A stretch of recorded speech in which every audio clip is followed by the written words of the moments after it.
ஒரு நாள் அம்மா வெளியே போகும்போது அண்ணன் விஜய் தம்பி மணியிட சாம்பார் வச்சு சாப்பிட சொல்லிட்டு கிளம்பினாங்க. அம்மா போனதும் மணி சொன்னான், அண்ணா இன்று நாமே சமைப்போமா? நான் யூடியூப் பார்த்து எல்லாம் கத்துக்கிட்டவன்டா. இருவரும் கிச்சனுக்குள்ள போய் பெரிய செஃப் மாதிரி சமையல் தயாரா ஆரம்பிச்சாங்க. இருக்கேன். நல்லது, இந்த கீரையை போட்டுக்கலாம். அடுத்தது என்ன சார்? இப்ப கலக்கலாம். டேய், அது உப்பு இல்ல சர்க்கரைடா. மணி உப்புக்கு பதிலா சர்க்கரையை பாத்திரத்துல போட்டுட்டான். அட போங்க, என்னடா இது? அதுக்கு மேல மணி மிளகாய் தூளையும் அதிகமா போட்டான். சாம்பார் ஸ்பெஷல் அல்ல, ஸ்பைசி புயல் ஆயிடுச்சு.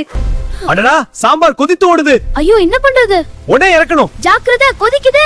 டேய் தம்பி, நீ ரொம்ப அதிகமா காரம் போட்டுட்டடா. அண்ணா, நான் தெரியாம போட்டுட்டேனா? இனிமே அப்படி பண்ண மாட்டேன். அட போங்கடா இது. சாரி அண்ணா. அந்த நேரத்திலே அம்மா வீட்டுக்கு வந்தாங்க. இருவரும் பயந்த முகத்துல நின்னாங்க. நீங்க சேர்ந்து செய்த சாம்பாரே ரொம்ப ஸ்பெஷல். அண்ணன் தம்பி சண்டை இருந்தாலும் அன்புதான் அதிகம்.